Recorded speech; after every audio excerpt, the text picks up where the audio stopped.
litiasis, definimos coledocolitiasis como la presencia de litiasis en el coledo. Puede ser asintomático, no tener nada, o puede ser sintomático. Generalmente el síntoma que es clave, aparte del dolor, es la ictericia. Esa ictericia es la que puede ser permanente o intermitente. Se está jugando, se está bailando ese cálculo, hacer ictericia intermitente. Cuando obstruye, ya es síndrome coledociano, que mantener ictericia, coluria, acoluria. Para que sea síndrome coledociano, tiene que tener lateada ictericia, coluria, acolia. Ahora, el síndrome coledociano puede ser benigno o puede ser maligno. Entonces, que se superpone con el síndrome ictérico obstructivo. O sea, una obstrucción del coledo por un cálculo, si bien es un síndrome coledociano, pero al mismo tiempo es un síndrome ictérico obstructivo, porque tiene todas las otras connotaciones ya del síndrome en cuestión de tiempo, cuando ya hay dilatación de la vía biliar, intrahepática y todo el síndrome ictérico obstructivo. Y aquí un poco es la diferenciación entre lo que es benigno y lo que es maligno. Al final todos empiezan como un síndrome ictérico y de ahí comienzo a separar primero este síndrome ictérico obstructivo y este síndrome ictérico es por una litiasis del coledo o la coledocolitiasis, o es por un cáncer de papila, o es por un cáncer de páncreas, o es por un cáncer de la vía biliar, o es una estenosis inflamatoria del coledo, que era antiguo, o puede ser un asca que se metió en la vía biliar. Muchas causas por las cuales puede haber una obstrucción, un síndrome Mirici, una colecistitis puede provocar síndrome ictérico obstructivo por inflamación del ganglio. Pero lo más común que tenemos que nosotros conocer es que vamos a llegar al diagnóstico primero. Nos enfrentamos frente a un paciente ictérico y ahí vamos quemando etapas. Ese ictérico que tiene, lo primero que preguntamos siempre, ¿tiene coluria? ¿Tiene acolia? Si lo tiene, ya nos estamos encasillando en el síndrome coledociano, que es obstructivo. Y de ahí ya comenzamos a buscar la etiología de la obstrucción con la ecografía, que nos va a decir, vía biliar extrahepática e intrahepática dilatada. ¿Okay? Y seguimos el diagnóstico. Y hacemos una RCP o una colangioresonancia y ya vemos los cálculos, una vía biliar principal o del tumor o lo que sea, un diagnóstico etiológico de esa obstrucción. Finalmente tenemos que llegar al diagnóstico, ¿qué es la causa o cuál es la causa de la obstrucción? Si es benigno o si es maligno. Si es litiásico, se resuelve con RCP, papilotomía endoscópica, saque, capaz. Si es maligno, a lo mejor un drenaje percutáneo y nada más, o mapacirugía. Realmente tenemos que terminar con el diagnóstico final para saber qué vamos a hacer finalmente con ese paciente. Si la patología es benigna, generalmente se resuelve por vía endoscópica. Si es maligna, es más paliativo muchas veces, que no tiene resultado quirúrgico. En los últimos 5 pacientes con síndrome ictérico obstructivo por tumorales, apenas uno se puede hacer Whipple, las otras 4 ya no se puede hacer nada. Simplemente el drenaje en la vía biliar paliativo. Eso. Sigue, vamos a ir. O sea, yo quiero entender cuáles serían entonces las manifestaciones clínicas de una coledolitiasis. ¿Me prestas un minuto? Claro que sí. Hola, hola.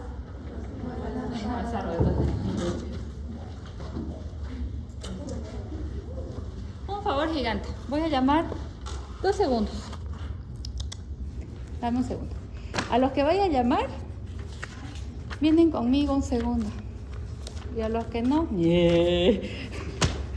Lo que pasa, jóvenes, es que al año, ¿en qué año van a estar? ¿Y qué necesitan? ¿Eh? Estar vivos. Y después, inglés. Entonces hay una lista de estudiantes que deben demasiados niveles de inglés y que cuando pasan a quinto y tienen que inscribirse en inglés 3, dicen, desconocíamos, nunca nos dijeron, etc. Entonces nos hemos dado trabajo de hacer cartas individuales a cada estudiante y a los que deben inglés. Si por favor los voy a llamar. Los que no llamen quiere decir que no tienen problemas con el inglés. Es simplemente una carta recordándoles que por favor tienen que ponerse al día con el tema de la certificación. Y me la reciben afuera y después vuelven a entrar, por favor. Nicolás Camacho, ¿no hay? Dimar Céspedes, Fiorella Chavarría, son ustedes, ¿no? ¿No están, pero? Sharon Cornejo, Sharon, ¿sí? Ya. Alejandra Cruz, después venís con, perdón. Nicole Finney, Nicole. Ligerón, Diana Araujo Lucas. Vas a venir porfi. Diana Montero. Moreno Carolina. Pacheco Camila. Quédate afuera, Cedric. Cedric se llama. ¿Ah? Él es Cedric. ¿Pero dónde está? ¿Lo llamé? Sí. Moreno, Montero. ¿Ah? Dimar Cedric. Chavarría. El primero que nombró, creo. Pacheco Jonathan Eduardo. Mariana Pereira. Quiroga María Fernanda. ¿Quiroga? ¿Y esto? ¿Me lo puedes hacer? Rivera Camacho Fabio. Sandoval Brian Sandoval. Brian. Sí, Luis Fernando Paz. Luis Fernando. Fabricio Tapia. Fabricio Urioste Juliana. ¿Están las dos lapiceros, por favor? Porque firman. Ah, perfecto. Juliana Urioste. Vargas Erika. Y no hay más. Los demás. Ahorita te los devuelvo, Marcelo, porfa. Es que no lo quiero interrumpir. Gracias, Marcelo. Te los devuelvo.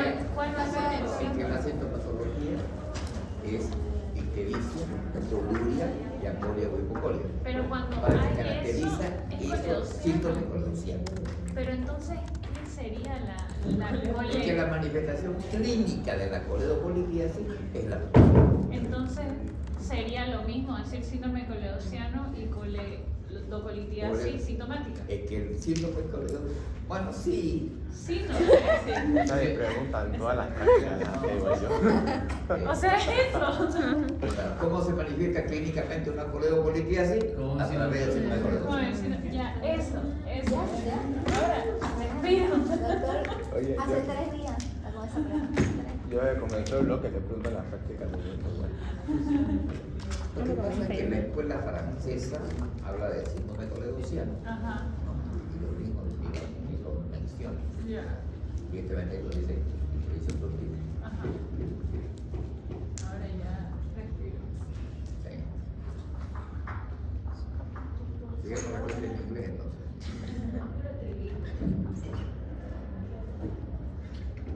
Pues, me pasa de vergüenza.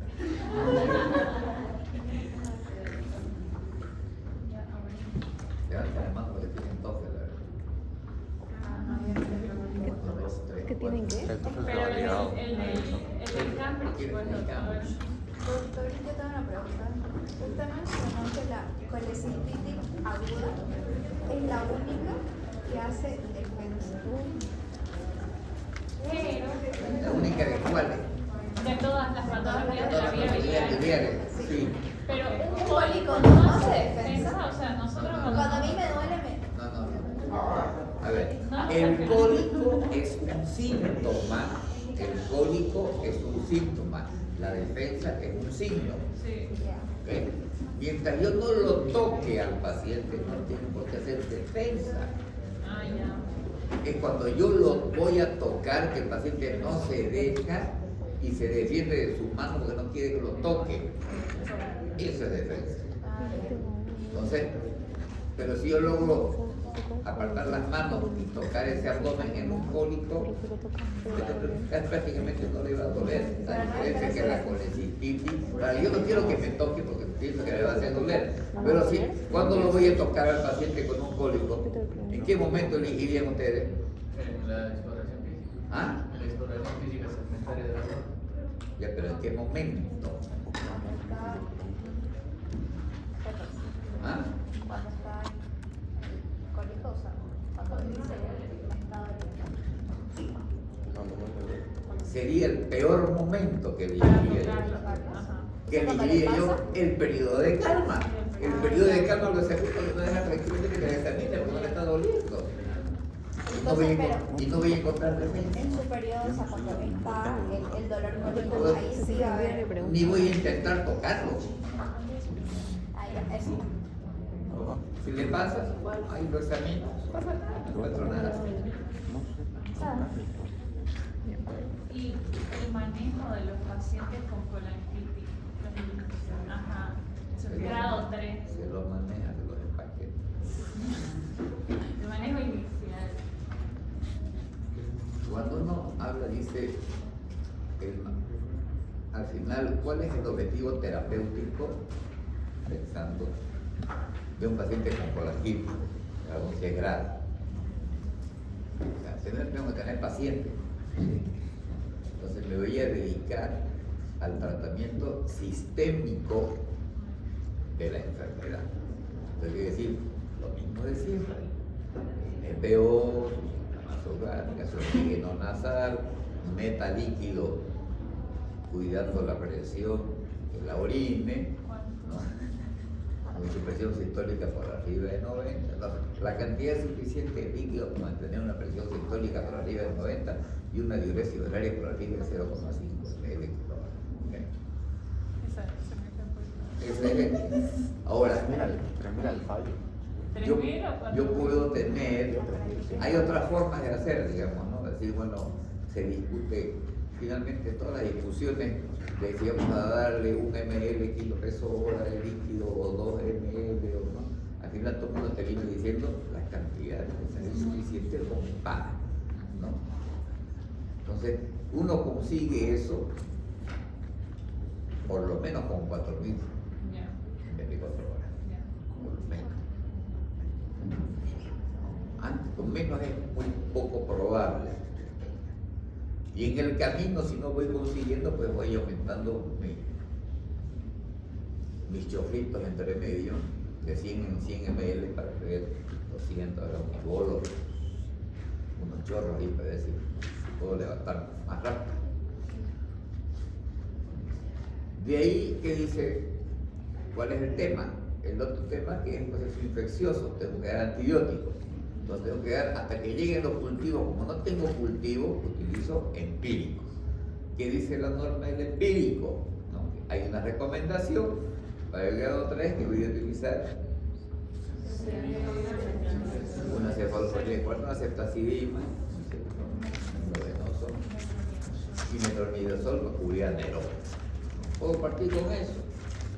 Perfecto. Y voy a tratar el tema sistémico, también no me olvido de la fiebre, que puede ser betamizol y medios físicos, porque a veces no alcanza el metamizol, no puedo dar tanto metamizol. Y me cubre también un poco el dolor, que no es tan intenso, me lo tapa y manejo la fiebre. Eso sería, digamos, de la base. Pero al final, ese es el manejo sistémico. Pero tengo que terminar necesariamente en el drenaje biliar. Porque si no tengo drenaje biliar, no voy a conseguir mi objetivo terapéutico. Tengo que, toda la parte sistémica de líquidos, antibióticos, analgésicos, oxígeno, qué sé yo, pero si no dreno la vía biliar, sigue el entierro. Tengo que drenar la vía biliar. Y para la vía biliar, pues tengo 3 alternativas. La primera de todas, la más recomendable, es la papilotomía endoscópica. Eso con RSP. Claro, o sea, endoscopía hago la vaculotomía endoscópica y si puedo sacar el cálculo, no, pero y si puedo dejar un drenaje ahí nasoyunal, ideal. Y si no es Doctor, litiásica, ¿Ah? si no es litiásica, papilotomía. Ahí vamos al tema. Si la colangitis no es de origen litiásica y puede ser tumoral, y si el tumor no me deja entrar a la vía biliar, ya no puedo hacer nada, ¿no? Por lo menos endoscópicamente. Si puedo entrar un poquito, ahí puedo dejar una prótesis, puedo canalizar y dejar una prótesis, y ya estoy drenando la vía biliar. Si no puedo hacer ni lo uno ni lo otro, recurro a la vía percutánea. Por función transparente hepática, pongo mi guía y dreno la vía biliar transparente. Si no tengo percutáneo, pues voy a cirugía. Directamente ya hago una coledocotomía, pongo un tubo de Kerr y ya está. Pero al final siempre tengo que terminar en el drenaje de la vía biliar. Si no hay drenaje, la colangitis va a seguir, porque el proceso sigue. Si ustedes se recuerdan que el proceso obstructivo me va a llevar a la obstrucción, al aumento de la presión intracanalicular, un proceso infeccioso y todo el proceso de bacteriemia que va a tener el paciente. Mientras yo no lo desobstruya eso va a seguir y se lo va a liquidar al paciente 48 horas. ¿Y cuáles son los requisitos para hacer la RCP, o sea, laboratorialmente? Para hacer una RCP yo necesito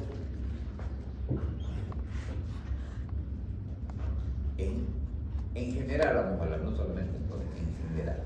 O sea, yo tengo ictericia, estoy caminando, voy al consultorio.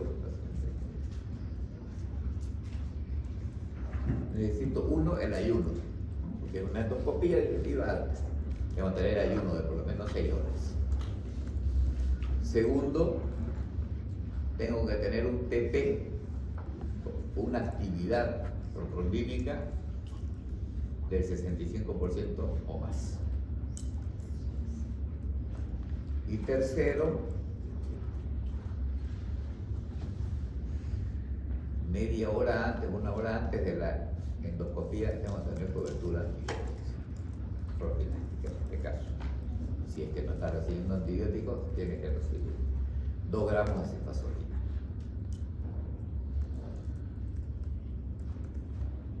Problema 1, el ayuno no hay problema, comió, esperemos que pase la hora y lo solucionamos. Problema 2, el TP está por debajo del 65.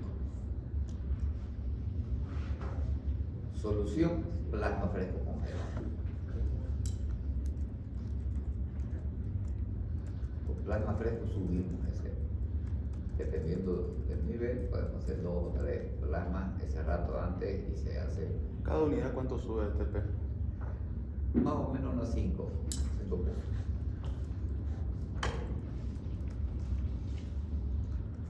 Entonces le paso el plasma fresco y me evito la probable hemorragia que puede haber. Y obviamente que el paciente debe estar recibiendo vitamina K. Y el tercer elemento, bueno, si el paciente está en régimen de antibiótico-terapia, porque ya comenzamos a correr la azacitidina y metronidazol, entonces ya está cubierto. No hay problema. Si no estuviera recibiendo antibiótico, tengo que hacerle 2 gramos antes de la endoscopia. ¿En quiénes está indicado? En todo paciente que tiene clínica y laboratorialmente comprobado una ictericia obstructiva o un síntoma ictérico obstructivo. Para que tengan ictericia, coluria, acolia, bilirrubina total aumentada, predominio de la diureta con fosfatasa aumentada.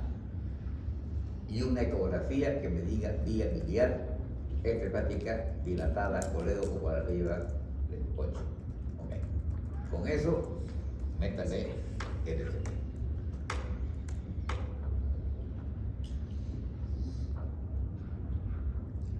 No pude hacer la RCP porque a lo mejor tengo un divertículo duodenal que no me deja entrar, o el paciente no soporta la endoscopía, no se deja hacer, no lo puedo dormir porque, qué sé yo, muy nervioso o está muy angustiado, o no sé. Opción, colangioresonancia. Ah, pero tampoco aguanta pues estar encerrado en esa covacha, porque es duro. ¿Han visto cómo se hace la resonancia?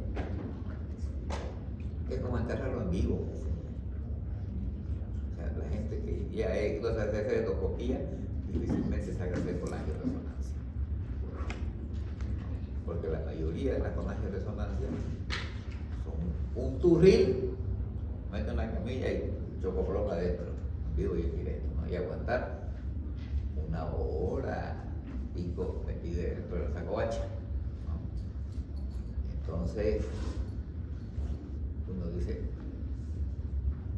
o lo duermo al paciente con sedación, que es una anestesia prácticamente, pero para eso prefiero dormirlo para hacer la endoscopía, porque la endoscopía puedo solucionar el problema, además de diagnosticarlo.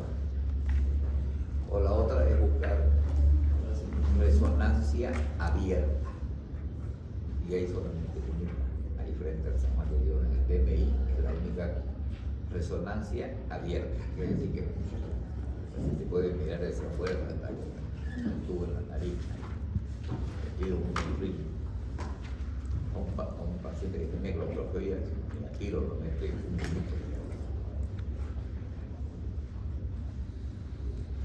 Entonces, resumiendo, en el tratamiento del manejo inicial es general, como cualquier cosa preciosa, pero que debemos tener en cuenta que necesito finalmente, al final de ese proceso, ir pensando en que voy a necesitar desobstruir. Entonces, si ya en ese manejo inicial veo que el PP está abajo y pues ya le voy metiéndole plasma fresco y vitamina K, porque tengo que, de acá a 2 o 3 horas voy a tener que hacer una endoscopía con papilotomía. Entonces nuestra primera opción es la papilotomía. Siempre. Ya, pero ¿qué A no pasa ser que con la sea, estenosis? de la Caja Nacional de Colangioresonancia. Son ricos. ¿Y qué pasa con la estenosis que hay después? O sea, que pueden haber después de eso. Es que todavía no hay un resultado final, es decir, el beneficio de la papilotomía es mucho mayor a la probabilidad de que el día de mañana haga una papilitis. Igual se puede dar papilitis Puede hacer una papilitis el paciente bien. después de la papilotomía. Después la cicatriza, porque se la corto, eso tiene que cicatrizar. Y cierra más el borde. No es lo común. Pero Con el drenaje de la bilis no hay. No, problema. la bilis. O sea, que sea así constante, digamos. No pasa nada. Yo una vez he hecho, más bien hay cáncer de recto, están apareciendo todas esas vías el día de que. Pero ahí no. Pero lo mayor que se da es la estenosis o qué? No, ¿No? hacen papilitis, pero rara vez hay que. Y tiene solución endoscópica también, porque yo la vuelvo a cortar con una prótesis para que cicatrice sobre la prótesis, entonces la saco, ya no hay estenosis. El tratamiento también es sencillo, digamos, de una estenosis por papilotomía. Doctor, ¿y la colocación de esa prótesis no es siempre? 100%. La colocación de esa prótesis no es algo que se hace todo el tiempo. No, porque la prótesis para empezar es transitoria, más permanente. En realidad es un pedacito de bombilla, digamos, un plastiquito con su tubito que lo ponen, y después lo sacan otra vez. Es temporal. ¿Y cómo hacer? O sea, ¿cómo ayuda la colangioresonancia esta parte? O sea, ¿Cómo ayuda? la colangioresonancia. No ayuda, solamente se hace el diagnóstico, nada más. ¿Y qué se hace para, si no se puede hacer la papilotomía? Si no puede haber cirugía o drenaje percutáneo, dependiendo de lo que yo encuentre.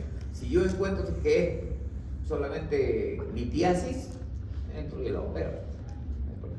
Pero si me dice que es un tumor, por ejemplo, lo dreno percutáneo y ya. Ahí nomás. Siempre drenar. Siempre hay que drenar bien, porque si no, no rompemos el círculo fisiopatológico. Una vez drenado, se rompió el círculo. El manejo de colangitis, ¿cuál es la solución más adecuada? O sea, fisiológica o Ringer o La cuál? solución es aparte de eso, siempre con cristaloides. En el único que hay la controversia es de que es mejor es en la pancreatitis aguda que dicen que el Ringer lactato es mejor. En el resto no hay diferencia. El fisiológico, Ringer normal o Ringer lactato. Cualquiera de los tres, estamos bien. Doctor, ¿y es necesario que se cumplan los 4 criterios de ecográficos de colecistitis o es suficiente uno o dos? A ver, ¿qué dice ¿qué dijimos sobre el tema? A ver, ¿quién se recuerda? De los 4, ¿cuántos? Al menos.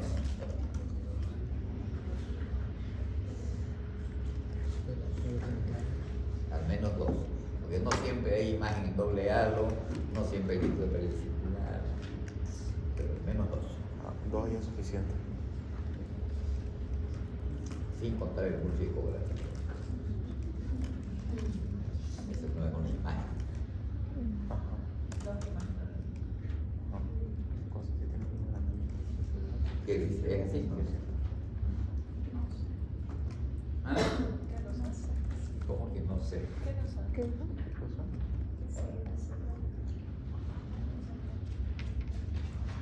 Yo no me acuerdo. ¿Hay controversia? No, yo estoy de acuerdo.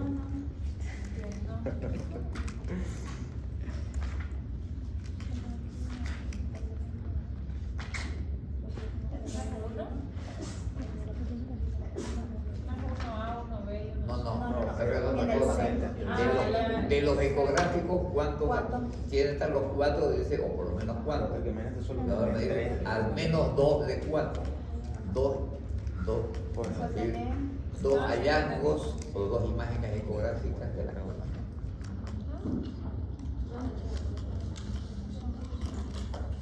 ¿Cuáles son las 4? agrandamiento de la mano. Aquí, ¿cuáles son las 4? Lo habiendo estudiado, ¿no? Ya no está en fundamento ahorita de estar en esa laguna. Es que yo creo que depende también de la evolución de la patología de lo que va a tener, porque creo que no siempre tiene líquido periocelular. Claro, ese es el último que aparece. Ajá. Viendo la lógica, entonces no creo que se necesite Generalmente el antro posterior y el grosor de la pared por edema, eso realmente está. El doble halo es el tercero en aparecer y el líquido perivesicular cuando ya está. Doctor, ¿qué tan probable es que haya un síndrome de inflamación peritoneal en una colecistitis aguda? ¿Qué tan probable O sea, es que es común tenga? que tenga, por ejemplo, contractura. Que tenga una irrigación peritoneal. Ajá. ¿Cuánto puedo tener? O sea, dentro de las irritaciones peritoneales, la defensa siempre va a haber, porque ataca la defensa una manifestación de la serosa del órgano. Ese siempre hay, casi siempre. Si yo ya tengo contractura, ¿no? Quiere decir que ya la infección ha sobrepasado los límites de la vesícula, generalmente con perforaciones. Que las perforaciones pueden ser libres o bloqueadas. Cuando es libre, pues va a tener una peritonitis florida, generalizada inclusive. Cuando se perfora, sale y el epífron va y tapa, bloquea, mecanismo de defensa peritoneal o bloqueo, es una reacción peritoneal más localizada. Y a eso ya ecográficamente vamos a ver que hay colecciones. Eso ya es por perfora, es una complicación. Se perfora de O sea, estaría como complicado. Es una perforación bloqueada o una perforación libre, que se llama ya coleperitoneo. La amilasa y la lipasa solo se piden para diagnóstico. Nada. Sí. Solo para diagnóstico, ni para ver la evolución ni nada. Pronóstico, solo diagnóstico. O O sea, y si el paciente tiene más de 24 horas de evolución, igual le pedimos amilasa Está dentro de tras la que cuarenta- llega, Si digamos. está dentro de las 48 horas puede pedir amilasa. Después Pero de ¿y que ya si le llega pasa. después Que ya de le pasa. directo? O sea, ni por protocolo una vez amilasa, ¿no? Porque Solo si la tiene ahí, mejor que ya le pasa. le pasa, ya. La amilasa es más sensible, pero la lipasa es más específica. ¿No ves? Es que esa parte siempre me confundo. No. La lipasa es más sensible y más específica. Le pasa, sí. Las dos cosas. Ah, Tiene La más lipasa. sensibilidad y más especificidad. Doctor, ¿estaría incorrecto? En cualquier proceso inflamatorio se puede elevar. Se puede. la- Por ejemplo, veíamos que una úlcera perforada puede aumentar Puede la elevar la amilasa. amilasa. Puede aumentar Por eso aumentar no la es amilasa, específico. pero no eleva tanto, ni tiene la clínica que tiene. Entonces, siempre es clínica más amilasa, pero la amilasa solita en sí no tiene. El otro día vimos en práctica ese paciente que tenía Sí. 500, ¿cuánto? 700 o 500 de lipasa tenía, más tranquila que nosotros. ¿Sabes? Vos estabas No es un indicador absoluto. Pero entonces, ¿por qué las lipoproteínas son como un pronóstico en Ransom y la lipasa no es? Digamos? ¿Por qué las lipoproteínas? Ajá. ¿Cuál? El HDL es la de Ransom. Ya. Lo que pasa es que la LDL y la transaminasa Ransom lo tiene establecido como un indicador biológico de necrosis tisular.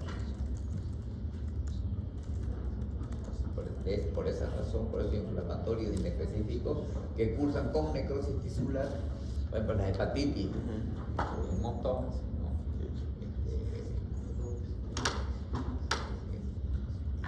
En este caso, una pancreatitis con dilución también. La LDH es muy sensible a las necrosis tisulares. Igual por lo menos las transaminasas suben en pancreatitis. Claro, igual la transaminasa suben por la destrucción tisular que hay pancreática, pero nunca va a alcanzar 1000, 1500 como una hepatitis.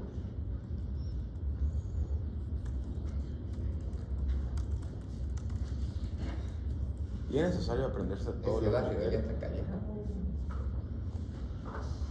Tengo un problema, yo hay que aprender todo de Ransom, Baltasar, Todos los criterios.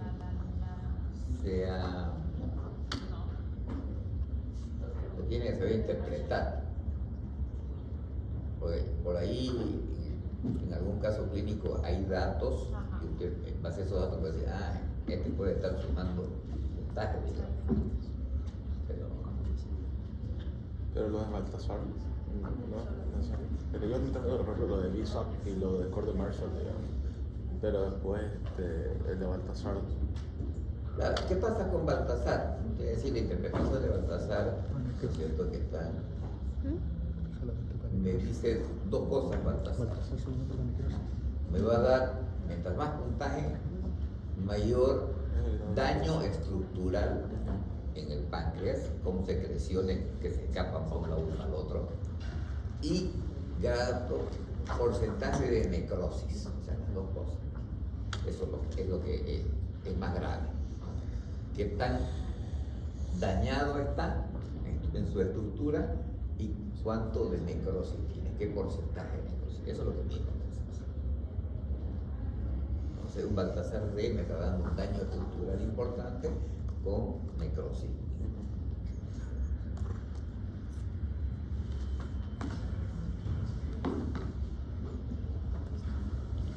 Doctor, y cuando se trata de hacer el diagnóstico diferencial entre dos cosas, ¿hacemos la comparación o solo la diferenciación? Si es diferencial, es diferencial. Solo la diferenciación. Lo que pasa es que el paciente diferencial no tiene en cuenta la similitud. Pero no las anotamos. No, ya porque si no va a estar así larguísimo. No es necesario. Sí, pero con eso puedo hablar. Y Es un buen ejercicio. doctor, en la vida de pancreatitis, o sea, dice que por lo menos si se cumplen 2 de 3 criterios, ya es pancreatitis. Los criterios son el clínico, laboratorial y la imagen. Claro, pero también dice que los dos primeros son corto y el tercero es como es posterior. Entonces, Este puede esperar. clínica y laboratorio sí o sí tiene que haber. Si no, sospecha clínica, más amilasa. Ya. Y ahí la imagen Y con respecto a la imagen, la ecografía solo nos sirve para ver si hay dilatación o no. Y la ante la sospecha de etiología biliar. Y si no sospechamos, no es necesario pedirla. O sea, si no, o sea. Por ejemplo, queda receta alcohólica. Inicialmente, o sea, si es alcohólico que le va a pedir. Claro. En ese sentido. Yo me acuerdo de una alcohólica, una pelada de cuernos. Salieron los bachilleres y se fueron a beber. Cada una se tomó una botella entera de ron. Igual Ya que entera. No me gusta. Pero puro gin. Ahora sí, Camilo. En un periodo cortito, así que regalaron como si fuéramos cochinchi.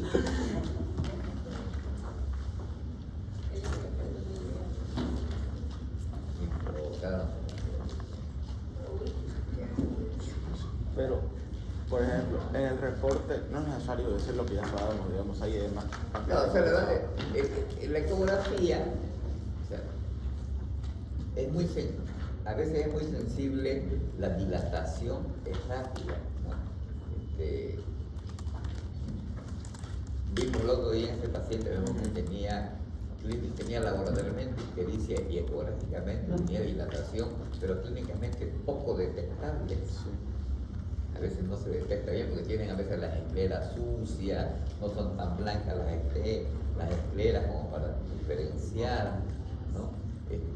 Pacientes con raza negra es más difícil de identificar, ¿no? Porque tienen una coloración, la esclera un poco diferente, ¿no? A personas muy morenas también tienen. Entonces, la ecografía me ayudó a ayudar, hay dilatación, no hay dilatación, ¿no? Este paciente tiene litiasis y además tiene dilatación, entonces lo más probable es que existen, claro, una etiología. Entonces, precozmente voy a programar mi RCP en las, qué sé yo, 48, 72 horas ya tiene que estar el paciente con su RCP realizado. Y en la tomografía solo vemos la necrosis, nada más el páncreas. Es lo que vamos a ver, nos vamos a ver la estructura, ¿no? La morfología del páncreas, la presencia de colecciones líquidas peripancreáticas y el porcentaje de necrosis. Son las tres cosas. Ya eso son los hallazgos de la tomografía. Eso, hallazgos. Y tiene que ser una tomografía con contraste y dinámica. Quiere decir que mide los tiempos arteriales y venosos para poder detectar claramente la necrosis. Porque si no, no tiene ninguna gracia. Es muy poco sensible de detectar necrosis si no hago contrastes. Tiene que ser muy grosero.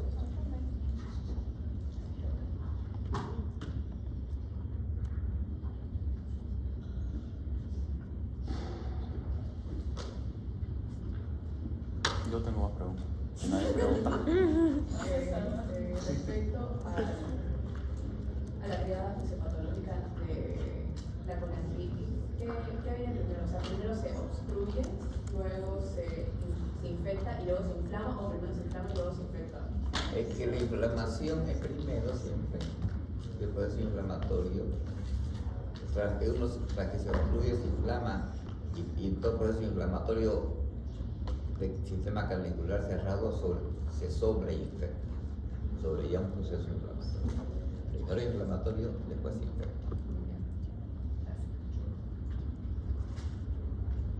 Igual que en la colecitis, igual que en la bronquitis, igual que en la cistitis, y en la nefritis. Con respecto al manejo del dolor de la pancreatitis aguda, o sea, ¿usamos bolo y perfusión continua o cómo es que esa parte no entendía el manejo? O sea, son distintas estrategias que yo puedo tener, ¿no? En el tema de la analgesia, yo puedo tener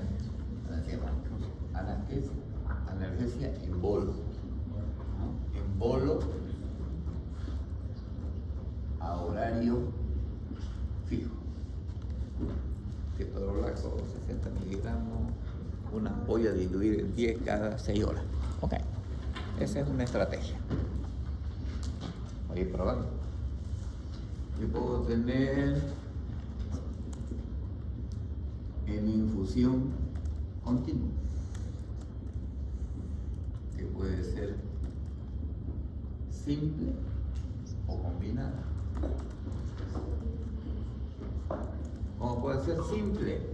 Ejemplo, puedo poner una solución de 1000 cc de solución glucosada al 5% más 3 ampollas de ketoprofeno de 100 miligramos.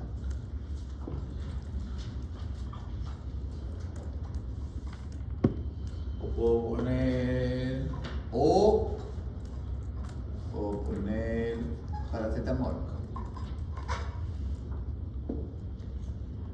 Endovenoso a goteo. Son simples, o sea, un solo medicamento. Puedo combinar. ¿Puedo combinar qué? Puedo combinar ketoprofeno más tramadol, puedo utilizar paracetamol más tramadol, puedo combinar paracetamol más fentanil.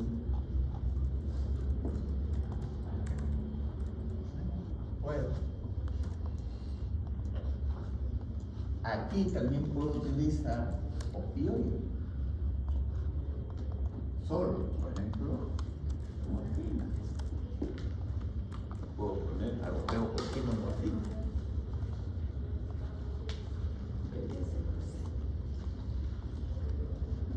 Pero ese es el manejo, ya que se refiere al manejo de rescate. Ya, ese vamos al tema. Y digamos, si hago en cualquiera de estas dos alternativas que yo tengo, debo tener una tercera alternativa que se llama de rescate.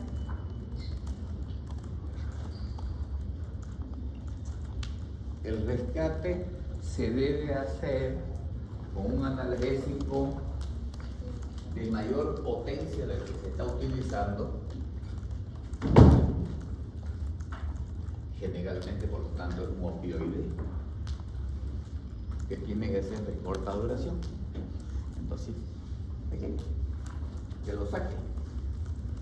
Entonces, podemos utilizar la nalmufina, una solución de 1 en 10 y puedo utilizar 3 a 4 ml endovenoso. O puedo utilizar morfina, o puedo utilizar tramadol.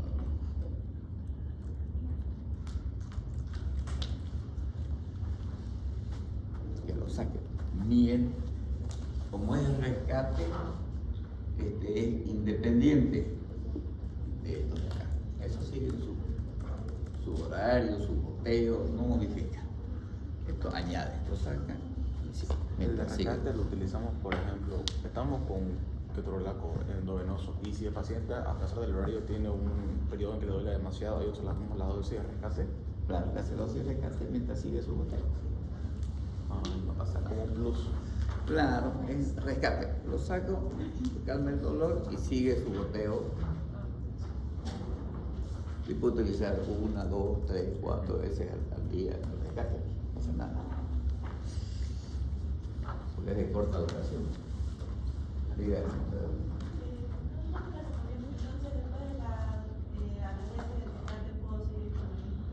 es que sigue, esto no se modifica, esto continúa. El rescate es paralelo. Le aumenta un poquito. Paralelo. En paralelo. Es como diga, yo voy a ir de la tarde y día voy a tomar 2 botellas de agua de litro. Ya. Y entre medio corrí un rato, me dio sed, me tomé un vaso de Power y ya está. Y mis 2 litros siguen.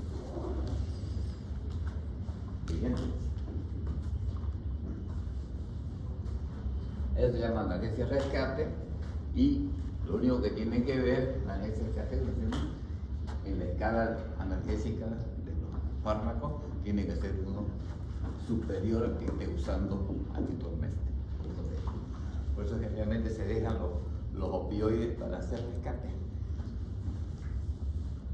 Que rescatan muy bien porque son de corta duración, alta efectividad y evitan los problemas, sobre todo de depresión respiratoria que ocasiona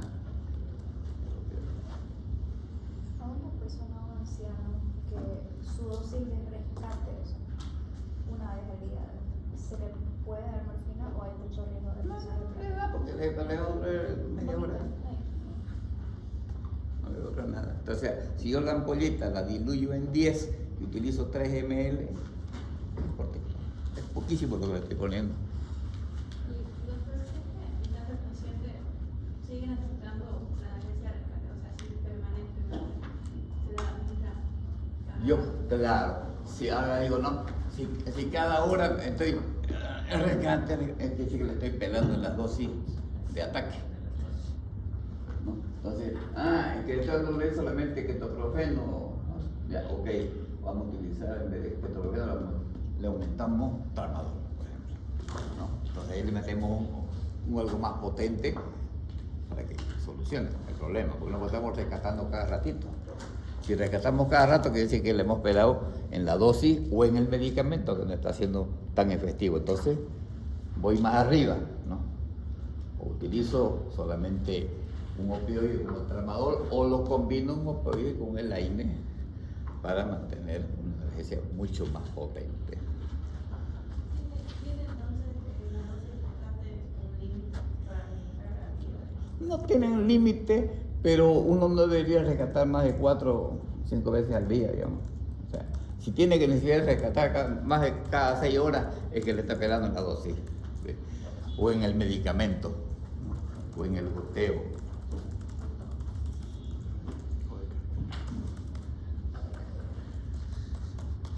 El antibiótico en pancreatitis aguda. Fíjense que antes, inclusive en las pancreatitis agudas así muy dolorosas, se llega a colocar catéter peridural continuo, ¿no? Para manejar el dolor de otra manera. ¿Por qué? Porque son apenas 48 horas que uno va a pelear con el dolor. Después prácticamente cae a menos de la mitad la intensidad del dolor. ¿Quién estaba contando? Yo tengo más. A ver. El uso de antibióticos en pancreatitis aguda solo se utiliza cuando hay necrosis infectada en adelante. Pero cosas como yo sé que ya está infectado.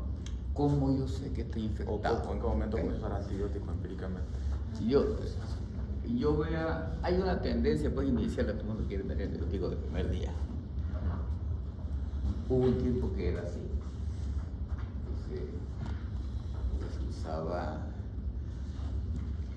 ciprofloxacina con metro de entrada y se guardaban los otros para despuésito. Pero también se alegó cuándo voy a utilizar eso, cuando tengo signos de infección, primera cosa. Entonces que aparezca otra vez la fiebre, que los blancos otra vez comiencen a subirse, que habían bajado por inflamación y comienzan otra vez a subirse los glóbulos blancos. La procalcitonina comienza a aparecer, el PCR comienza a subir, entonces ya tenemos varios indicadores clínicos y laboratoriales. Entonces necesito de alguna manera alguna evidencia. Entonces vamos a hacer tomografía. La tomografía generalmente nos va a dar colecciones peripancreáticas y hay una en particular que nos debe alertar, que es la presencia de gas en esas colecciones, porque ahí está evidenciando que ya hay infección. Si se puede, lo ideal es hacer punción aguja fina para extraer líquido peripancreático y hacer un gramo. Entonces llega y me dice, ahí, ustedes son negativos, ¿no? Ya está. Pues ya tenemos sus signos tratando empíricamente, ¿no? Entonces ahí entramos con los antibióticos, ¿no? En monodosis, ¿no es cierto? O combinada, ya sea imipenem, ya sea meropenem, ya sea ¿Y qué dosis utilizamos? Tozobactam, ¿no? Dosis plenas, cada 6 horas. Eso creo que lo mencionaba después del 4 días. Por lo Sí. general, o sea, Sí. siempre ya. Generalmente después del 5.º día comienza, porque en realidad en la evolución general, fíjense que en la segunda semana aparece la necrosis y en la tercera recién se infecta. Son los que llegan como No. infección y todo. ¿No? En la historia natural tarda, ¿no? Más en la segunda semana. Lo que pasa es que la gente no lo aguanta, ¿no? No quiere aguantar porque no quiere creer que el proceso es inflamatorio y no infeccioso, ¿no? Entonces, ya que se hace, cultivos, ¿no? ¿Por qué? Porque está demostrado, como decimos ahí, que el 35% de los casos que es la sonda vesical la que se infectó, que es lo primero que se infecta en una terapia intensiva, la sonda vesical, ¿no? Sí, pues, y los catéteres periféricos o centrales. Tenemos que ir a revisarlo, a veces no hay una flebitis, no hay, eso es lo que está ocasionando el problema infeccioso. Si el paciente está en ventilación mecánica ya, obviamente que la asociado a ventilación mecánica es el tercer elemento. Entonces voy a tratar, tengo formas rápidas para hacer cultivo de eso, ¿no? Cultivo de urocultivo, de punta de catéter, ¿no? Ya tengo más rápido información del antibiótico que voy a utilizar, pero no estoy pensando en el páncreas, sino en los otros. En el del páncreas solamente si voy a sacar de ahí adentro, específicamente. Sí, ahí voy a tener. Y generalmente como hay colecciones, uno dice, ya que lo voy a puncionar, lo voy a drenar también con drenaje percutáneo y ese líquido va cultivo, ¿no? Entonces en poco tiempo vamos a tener cultivos rápidos para ver antibióticos y en 3 días, 3 días ya tenemos el antibiótico para ver si le estamos atuntando o le vamos a dar alguna otra cosa más. Entonces siempre uno empieza con el clínico, pero en este caso empezamos fuerte, ¿no? No es cualquier antibiótico porque son pocos los antibióticos que tienen perfusión pancreática. La cipro, el metronidazol, la ceftazidima, el meropenem, el tazobactam, esos son los que tienen buena perfusión pancreática. El resto no perfusión.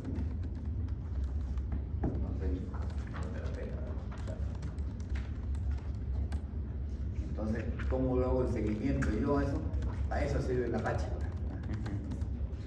Si veo que mi apache está suma, se me está deteriorando el paciente, se está complicando. ¿Cuál es la complicación? La infección, ¿no?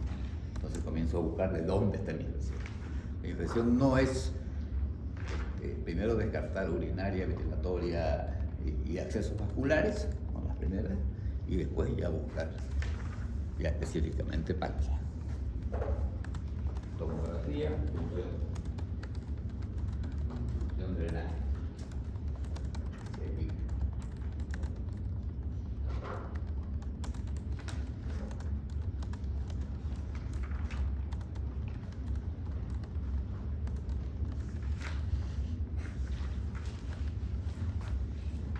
¿Qué más? La última, ya que nadie más habla. ¿Quieren que pregunte nada más?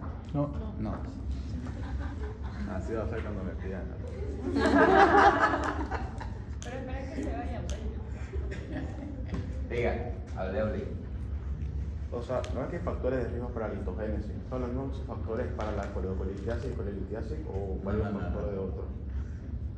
A empezar, estamos hablando son factores predisponentes de colelitiasis. No hay factores predisponentes para colelitiasis. El único factor, qué sé yo, para una colelitiasis sea que el cítico sea ancho y que se pase. Ese es el tema anatómico. Los otros son factores predisponentes de la colelitiasis. Todo ese montón. Esos son factores predisponentes. De la colelitiasis no cuenta. Ahora son los que tienen que preguntar.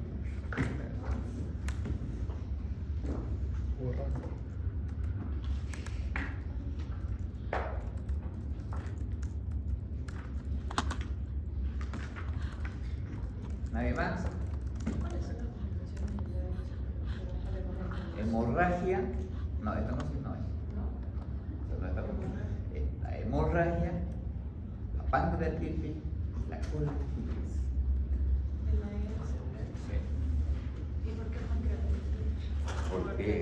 porque usted puede, cuando se mete, porque hace el polangiopanquiatografía, entonces ahí Miguel la puede activar ahí adentro.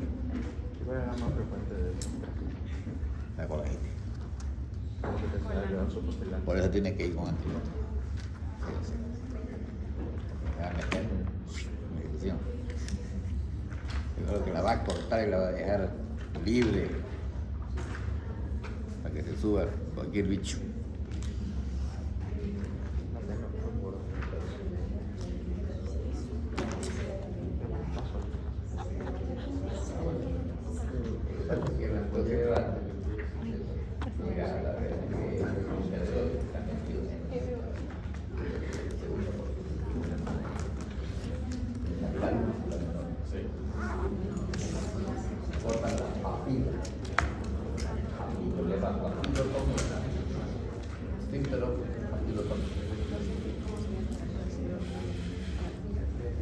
A través del chip de hoy, pues llévate.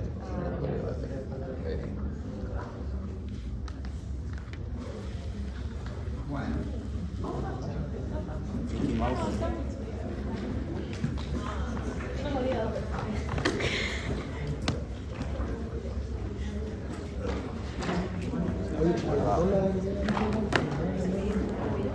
No, en el colegio del PC digo, son los dos, y ustedes decían lo mismo. Pero el izquierdo, la izquierda que tenga el mismo factor, pero para la escuela de política el factor predisponente es el factor anatómico. O sea, muy son muy chicos, nada más. Entonces le cambio bien ahora